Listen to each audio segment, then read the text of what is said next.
A day in the life of a real Viking. You will finally find out who they really were. Warlike, unwashed barbarians, as Western culture likes to portray them, or romantic adventurers with rich customs and highly developed technologies. As usual, we will debunk a couple of myths, dispel a few legends, and simultaneously tell you facts that will make your hair stand on end, even on the tips of your fingers.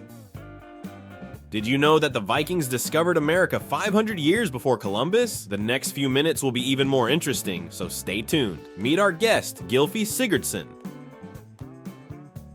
It is the year 844, and our handsome man is gazing at the beautiful view of a small Scandinavian village on the outskirts of the town of Hedeby, which is territorially located in modern Germany, near the border with Denmark. Yes, you heard right. When talking about Vikings, a modern person will immediately think of Norwegians, or at worst, Swedes. However, Denmark, to the same extent as this sweet couple, claims the title of the homeland of the Vikings. And the town of Hedeby, near which our Gylfi lives, was one of the three main Viking towns that appeared in all possible sagas. The other two were located in Norway and Sweden, but Finland does not belong to the Vikings in any way, neither now nor earlier. These guys were an independent state. Periodically, the Vikings terrorized it and even settled there, but no more than that. And before we start, let's briefly determine who the Vikings were in general. In the narrow sense of the word, Vikings were sea raiders from the 8th to the 11th century AD who made raids all over the world. This is not a metaphor, as documented visits by Vikings to Persia and Africa on one side and the New World on the other have been recorded. In the broad sense of the word, Vikings were a people living in Scandinavia who had their own states and complex structure, but it was not a single empire like the Roman one. Baltic Slavic tribes who made sea raids are also considered Vikings. So this abbreviation is, in a sense, a collective word for people leading a similar lifestyle. The word Vikings comes from the Norwegian language, and scientists are still debating its interpretation. There are two different theories. At the same time, in Russia, they were called Varangians, and Latin sources called the Vikings Normans. The English, for example, did not bother and called all people similar to Vikings Danes. Ironically, modern DNA analysis shows that ancient Vikings were genetically closer to the inhabitants of Central Europe and northern Russia, but these studies can still be refuted. Therefore, let's talk about things that are definitely known. What is known? That the fantasies about illiterate Vikings, which can often be found even in serious studies, are a myth. Scandinavian runes are a full-fledged alphabet that was used for 1,500 years, and in some villages in Sweden, runes stopped being used only 100 years ago. The Codex Runesius, containing a record of laws, is well studied, and scientists have a complete understanding of Viking writing. For example, about the name of our Gylfi Sigurdsson. It is no secret that the Vikings were a very devout people, even though their religion was peculiar. But we will talk about Odin and Thor later. And now let's talk about names. As in the whole world, children were often named after gods. It was not uncommon to meet a girl named Thora, a boy named Ragnar, or even Thorbrand. The name Inga, which has roots in the same era and is still widely used, deserves special mention.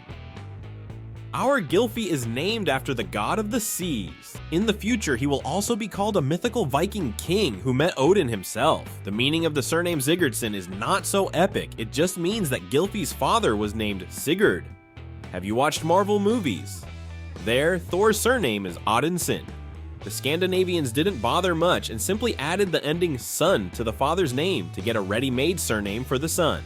Interestingly, this tradition has been preserved in modern Iceland, and the composition of the country's football team often brings a smile. Daughters, in turn, added the suffix daughter, which led to equally amusing cases. The whole system was invented to make it easier to identify a person's lineage. For the Vikings, family and lineage were the most important. Our Gylfi is hardly distinguishable from an ordinary medieval farmer. The only difference is that the land he works on belongs to him. This was legally established, and even in case of bankruptcy, it was impossible to sell the land to someone else. If Gylfi's family went bankrupt, they were obliged to first offer to buy it to one of their relatives. This largely helped the Vikings not to fall into the feudal European mire. Most often, Vikings settled in families, and several generations lived together. In such cases, a long wooden house was built, divided into rooms, and the family gathered around the hearth for cooking or socializing. The rest of the time, Viking life was painfully boring. Sheep, barley, firewood, everyone took turns growing and maintaining obtaining goods to somehow survive. After all, we are talking about northern territories where growing wheat is almost impossible. Right now, only 3% of Norway's land is suitable for cultivation, 9% in Sweden, and about 1% in Iceland. These figures are enough to understand why the Vikings raided everything that moved so fiercely. The answer to why they did it by sea also lies in geography. Scandinavia is not a very friendly place. Mountains, fjords, and unfavorable land gave birth to a historical phenomenon. It was much easier for our Gylfi to get on a ship and sail to Uncle Bjorn in the neighboring village than to walk that distance. If Roman merchants had flashbacks of pirates and fear of drowning at the sight of a ship, the Vikings had the opposite feelings. Climbing rocks was a much more laborious process than a calm sail on a ship, and any self-respecting family had a boat or at least connections with someone who did. Otherwise, the Scandinavians would not have survived. Here we step into the first myth born of TV series and Christian propaganda. In the series Vikings, you can often see Scandinavians chopping each other left and right. This is a blatant lie. Yes, there were no clear laws in Viking villages, but in most of the territory, unjustified murder at best threatened exile, and at worst, you would follow the killed person to Odin. The second detail that the series handled well, but many books did not, is the role of women. Here, Vikings does a good job because the Scandinavian people were one of the first in history to come up with real equality in marriage contracts. Our Gylfi Sigurdsson has a fiancée, Kraka.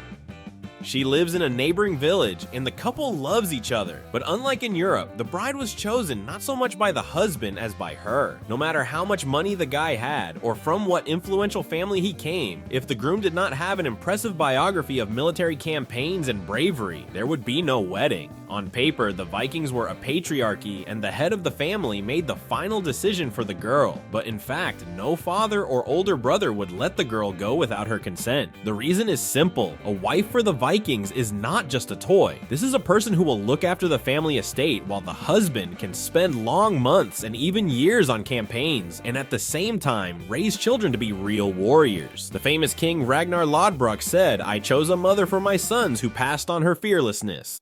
And this is not a figure of speech. A woman was a full-fledged member of society. We have a fragment of an ancient law stating that even touching a Scandinavian woman's hand was punishable by a fine of 5 marks. At weddings, a kind of marriage contract was concluded. According to it, the groom allocated a portion of his estate to his beloved, called the woman's gift. There was also a friendly gift that the future husband paid to the bride's father as a ransom. In turn, the father let his daughter go with a dowry, and the discussion of wedding details resembled a real trade deal. In general, marriage was a headache for Gylfi. The situation was aggravated by the fact that youth was not a positive sign. While in Europe, people got married at 10, Vikings preferred to form unions closer to 30. This was dictated by logical reasons. A man who lived to this age was more likely to survive a campaign than an 18-year-old youth. Deferred marriages were often concluded where the young were betrothed, but the official wedding took place several years later. It should be noted that the series Vikings accurately conveyed another important detail. In the absence of a husband, women could easily lead a campaign, taking up a sword, because the Vikings were a truly egalitarian society. And now let's talk about what you've all been waiting for, the conquests. It is the year 844, and Denmark is ruled by the same Ragnar Lodbrok, the main character of the series. You see, the series greatly exaggerated Ragnar's story, because in reality, he was not an ordinary Viking, but the son of Sigurd Ring, the former ruler of Denmark. His official title was Konung, which translates to king by European standards. It should be noted that there is no reliable evidence of Ragnar's existence, but other historical facts are evident. For example, the Viking conquest of Paris. In short, the mechanism of any campaign was the same. Our Gylfi raises sheep and meets a messenger from another village calling people to a campaign.